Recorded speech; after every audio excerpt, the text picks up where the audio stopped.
Et si la réalité que vous connaissez n'était que la réponse à une question que vous ne vous posez même pas? Et si le monde qui vous entoure ne faisait que refléter le langage caché que votre âme émet à chaque instant? Que se passerait-il si tout était en fait à votre écoute? Toutes ces pensées que vous avez gardées secrètes, les désirs que vous n'avez jamais exprimés, les questions silencieuses que vous avez criées en vous-même. Et si rien de tout cela n'avait été ignoré? Et si l'univers, au lieu d'être une force lointaine, était attentif à tout moment, décodant votre énergie, interprétant chaque battement de votre champ vibratoire? La plus grande illusion est de croire que la communication n'existe que lorsqu'il y a des mots. Mais si le véritable langage de la création ne résidait pas dans les sons, les phrases ou les demandes? Et s'il se trouvait dans les fréquences invisibles que vous émettez lorsque vous ressentez quelque chose profondément? Depuis les civilisations les plus anciennes, cette sagesse était connue et respectée. Les anciens Égyptiens construisaient des temples connectés au ciel, mais pas comme des monuments décoratifs. Ils servaient à aligner les fréquences. Ils ne demandaient pas de faveur aux étoiles. Ils communiquaient avec elles à travers des formes, des sons et des figures géométriques. Les structures étaient des antennes. Les rituels, des traductions énergétiques.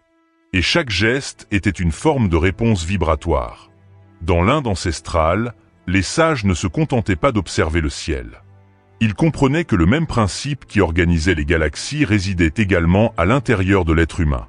L'esprit, les sentiments, la respiration, tout faisait partie d'un système énergétique en communication constante avec le tout. Pour eux, ce qui est à l'extérieur n'est que le reflet de ce qui vibre à l'intérieur. Les écrits hermétiques disaient la même chose, ce qui est en haut est comme ce qui est en bas. Non pas comme une métaphore, mais comme une loi. La conscience qui vibre en vous fait partie de la même substance qui soutient les étoiles. Et ce que vous ressentez intensément se transforme en message. Non pas pour être envoyé, mais pour être perçu et renvoyé. La plupart des gens croient encore que la manifestation commence par la volonté. Mais la volonté sans vibration, c'est comme essayer d'écouter une chanson en éteignant la radio. Vous pouvez désirer, crier, répéter des mots, mais si votre fréquence interne n'est pas en phase avec ce que vous recherchez, rien ne se passe. L'univers n'écoute pas les voix. Il répond à la cohérence vibratoire. Et c'est exactement ce que les sages védiques enseignaient il y a des millénaires. Ils parlaient de Vak, l'énergie du mot non prononcé, la vibration avant le son, l'impulsion créatrice avant la forme. Cette fréquence primordiale était considérée comme le véritable langage de la création. Un langage sans alphabet, mais plein de puissance. C'est pourquoi les anciens n'utilisaient pas les mantras uniquement comme récitation spirituelle. Chaque syllabe était une formule énergétique. Chaque son avait un chant. Et en répétant avec intention et présence, le corps commençait à émettre le code de ce que l'on voulait manifester. Cette sagesse a été représentée de nombreuses façons. Dans des textes sacrés, dans des géométries symboliques, dans des danses, dans des respirations et même dans le silence. Car le silence parle aussi. Le silence, lorsqu'il est vécu en présence, est l'un des sons les plus clairs que l'âme puisse émettre. La grande erreur du monde moderne a été d'essayer de traduire le spirituel en logique seule.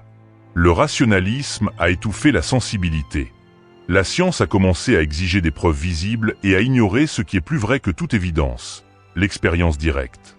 Cependant, les traditions anciennes n'ont jamais séparé la science et la spiritualité. Au contraire, elles comprenaient que le corps humain est une technologie sensible et complexe. Chaque émotion génère un champ. Chaque pensée est une onde. Chaque intention affecte directement l'environnement qui nous entoure. La conscience est une antenne. Et plus elle est claire, plus sa connexion avec le tout devient précise. C'est pourquoi, lorsque vous êtes en paix, de bonnes choses semblent se produire.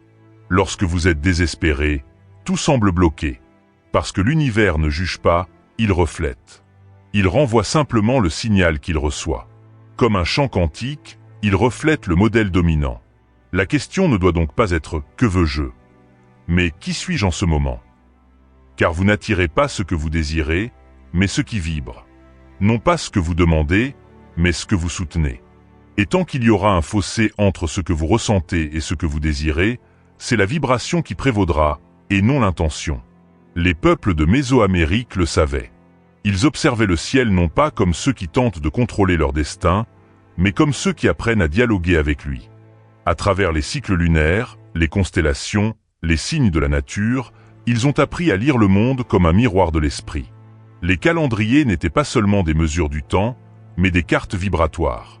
Et aujourd'hui, malgré toute la technologie et l'information disponible, beaucoup vivent encore déconnectés de cette écoute subtile. Ils oublient que le cœur ressent ce que les yeux ne voient pas, que l'intuition capte ce que la raison ne comprend pas, que les vibrations révèlent des vérités que les sens ignorent. Vous transmettez toujours quelque chose, même en ce moment. Et ce que vous recevez de la vie n'est qu'un retour énergétique de ce que vous émettez depuis des jours, des mois ou des années. C'est pourquoi les anciens disaient « La réalité n'est pas un endroit où l'on arrive, c'est une réponse à laquelle on se connecte. » Et pour cela, il n'y a pas besoin d'effort, mais de clarté. Il n'est pas nécessaire de courir, mais de ressentir. L'univers est une intelligence aimante. Mais il ne répond pas au masque. Il répond à la vérité. Si votre vérité intérieure vibre de manque, de peur, de doute, c'est ce qui vous reviendra. Mais si votre vérité vibre de gratitude, de confiance et de certitude, alors les portes s'ouvrent. Pas toujours immédiatement, mais toujours de manière précise. La première clé de cette reconnexion réside dans la présence. Être ici, dans l'instant présent, en prise avec ce que vous ressentez maintenant. Cette simple prise de conscience est capable de transformer des schémas profondément ancrés. Car là où il y a présence, il y a pouvoir. Là où il y a observation sans jugement, il y a transmutation. L'univers n'exige pas que vous soyez parfait. Il a simplement besoin que vous soyez cohérent avec ce que vous souhaitez vivre. Si vous voulez l'abondance, vibrez générosité. Si vous voulez l'amour, vibrez attention. Si vous voulez la paix, devenez silence. C'est à ce moment-là que la vie change. Non pas parce qu'un événement extérieur se produit, mais parce que vous devenez ce que vous avez toujours recherché. Et alors, le monde ne fait que suivre la nouvelle vibration qui émane de l'intérieur. Vous ne parlez pas à l'univers. Vous êtes l'univers qui s'exprime à travers vous. Que se passe-t-il lorsque vous désirez quelque chose, mais que vous ressentez le contraire? Lorsque votre cœur aspire à l'amour, mais que ce qui vibre en vous est la solitude? Ou lorsque vous rêvez de prospérité, mais que chaque cellule de votre corps palpite d'inquiétude? C'est dans cet écart entre le désir et le sentiment que réside la raison pour laquelle beaucoup vivent déconnectés de ce qu'ils souhaitent réellement. L'univers ne bouge pas grâce aux mots. Il répond à des codes qui ne sont pas prononcés avec la bouche, mais émis par l'âme. Des vibrations, des émotions, des fréquences. C'est là que tout se passe, ou ne se passe pas. Vous pouvez affirmer tous les jours « Je veux de l'amour, je veux l'abondance, je veux la paix ».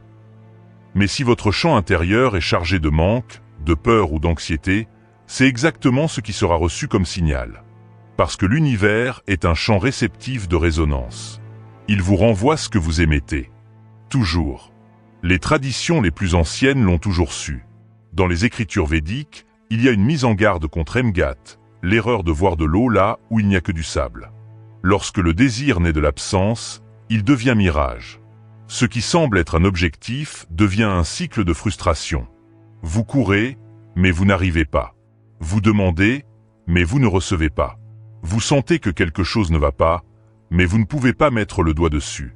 C'est parce que le langage qui anime la création n'est pas un désir isolé. C'est un sentiment incarné. Krishna, en enseignant Arjuna au milieu du champ de bataille, a été clair. Le désir sans action alignée est comme un bateau sans gouvernail. Vouloir quelque chose ne suffit pas. Il faut devenir cette chose. Incorporer l'état souhaité, non pas comme une attente, mais comme une présence. Et c'est cette vérité qui effraie beaucoup de gens. Vous attirez ce que vous êtes, pas ce que vous dites vouloir. Il n'y a pas de raccourci vibratoire. Soit vous devenez ce que vous voulez vivre, soit vous continuez à répéter les mêmes schémas. C'est pourquoi les maîtres anciens enseignaient que la base de la manifestation réside dans la cohérence vibratoire. Visualiser est important. Affirmer aussi. Mais le plus essentiel est de ressentir intensément que cela fait déjà partie de vous. Que la fréquence de ce que vous recherchez est déjà vivante dans votre champ. Ce que le cœur croit, le monde manifeste. Et c'est le secret qui se cache derrière de nombreuses pratiques spirituelles anciennes. Elles n'existaient pas pour l'adoration, mais pour l'alignement. Les mantras, les rituels, les gestes sacrés. Tout cela servait à mettre l'être humain en phase avec une réalité vibratoire plus élevée. Les temples anciens n'étaient pas seulement des édifices religieux. C'étaient des structures énergétiques construites avec précision pour amplifier certaines fréquences. En entrant dans un temple, on n'entrait pas seulement dans un lieu, on entrait dans une harmonie. Les murs, les sols, les sons, les odeurs, tout était calculé pour provoquer une élévation intérieure. Les mantras résonnaient de manière spécifique pour modifier l'état de conscience. Les pas effectués dans certains espaces activaient des points énergétiques du corps. Rien n'était laissé au hasard. Lorsque quelqu'un chantait un mantra tel que « Soham, je suis lui », il ne se contentait pas de prononcer des mots. Il affirmait son identité. Il rappelait à son corps, à son esprit et à son âme qu'il n'y a pas de séparation entre l'humain et le divin. Et le chant répondait. Aujourd'hui, la science commence à entrevoir ce que les anciens savaient déjà. La physique quantique parle de champs de probabilité, d'effondrement de la fonction d'onde, d'observateurs qui interfèrent avec l'observé. Mais tout cela était déjà écrit de manière symbolique dans les enseignements des rishis. Ils utilisaient simplement un autre langage. Pour eux, la réalité était façonnée par l'état intérieur de l'observateur. La matière n'était que la partie visible de la vibration. Et tout, absolument tout, répondait à la conscience. Si vous ressentez une gratitude intense, cette fréquence façonne les événements autour de vous. Si vous vibrez de culpabilité, le champ s'ajuste également à cela. Il n'y a pas de jugement, seulement un miroir. C'est pourquoi, souvent, la réalité change lorsque vous changez à l'intérieur, sans aucun effort extérieur. Soudain, les gens autour de vous changent. Des opportunités apparaissent. Les signes se multiplient, parce que le champ vibratoire a été modifié. Et l'univers, tel un miroir fidèle, ne renvoie que ce qu'il reconnaît. Mais cette communication ne se fait pas à la hâte. Elle se manifeste dans la subtilité, dans de petits signes, des coïncidences, des intuitions, des sensations. Et plus vous devenez sensible, plus la conversation devient claire. Vous pensez à quelqu'un et, sans raison, cette personne apparaît. Vous sentez que vous devez éviter un endroit, puis vous découvrez que quelque chose s'y est passé. Vous recevez un message dans un rêve, une idée surgit dans le silence, un chiffre se répète sur votre montre. Tout cela n'est pas le fruit du hasard. C'est une réponse. Dans la tradition yogique, cela s'appelle pratyaka, la perception directe. Une façon de savoir qui ne passe pas par les sens communs. Une écoute qui ne dépend pas des mots. Une compréhension qui surgit du silence. Les maîtres recherchaient des endroits isolés non par misanthropie, mais pour entendre plus clairement. Dans les montagnes, les forêts, les grottes, le bruit du monde se taisait. Et alors, le message du tout se révélait. Pas en phrases, mais en sensations, en visions, en états de certitude qui n'ont pas besoin d'explication. Et c'est quelque chose auquel tout le monde peut accéder. Vous n'avez pas besoin d'aller nulle part. Il suffit de créer un espace intérieur de silence, de réduire le bruit des pensées, de respirer en étant présent, de se sentir comme faisant partie de quelque chose de plus grand. Lorsque vous vous calmez, le langage de l'univers devient audible. Et il est beau, nécessaire, aimant, mais ferme. Parce qu'il ne vous donne pas ce que vous implorez, il vous rend ce que vous vibrez. C'est pourquoi méditer ne consiste pas à vider son esprit de force. C'est permettre à la fréquence originelle de votre conscience de s'épanouir sans interruption. C'est faire de la place pour que ce qui est au-delà de la logique se manifeste clairement. Et alors, vous commencez à réaliser que vous n'avez jamais été seul. Que chacune de vos respirations est un échange avec l'invisible. Que chaque pensée qui suscite une émotion intense se transforme en une demande. Que chaque choix soit une réponse. Et que chaque sentiment soit une graine vibratoire. Les signes ne sont pas rares. Ils sont partout. Un chiffre qui se répète avec insistance. Un symbole qui apparaît dans des endroits inattendus. Un animal qui croise votre chemin au moment précis. Une phrase qui saute d'un livre comme si elle vous attendait. Tout cela, c'est l'univers qui vous dit « Je vous écoute ». Mais écouter, en soi, ne suffit pas. La vraie question est « Êtes-vous prêt à changer la fréquence que vous émettez ? Car c'est cela qui modifie le champ. C'est cela qui transforme la réalité. La première étape consiste à cesser de blâmer le monde. La vie n'est pas contre vous. Elle ne fait que vous refléter. Chaque conflit extérieur est un écho intérieur. Chaque retard est une invitation à observer l'état vibratoire que vous entretenez. Chaque obstacle est le reflet de la fréquence que vous émettez. Changez cela, et tout changera. Ressentez ce que vous désirez avec la même intensité que celle avec laquelle vous ressentez ce que vous craignez. Visualisez avec une telle conviction que votre corps croit que vous êtes déjà en train de le vivre. Vivez avec une telle vérité que la réalité n'a d'autre choix que de vous suivre. C'est le véritable pouvoir de la co-création. Il ne s'agit pas de manipuler le monde avec des pensées positives. Il s'agit de s'aligner sur une vibration si authentique, si cohérente, que le champ ne peut l'ignorer. Vous n'êtes pas venu au monde pour attendre des miracles. Vous êtes venu pour être le miracle. Et le miracle se produit à l'instant où ce que vous ressentez, pensez et vibrez ne font plus qu'un.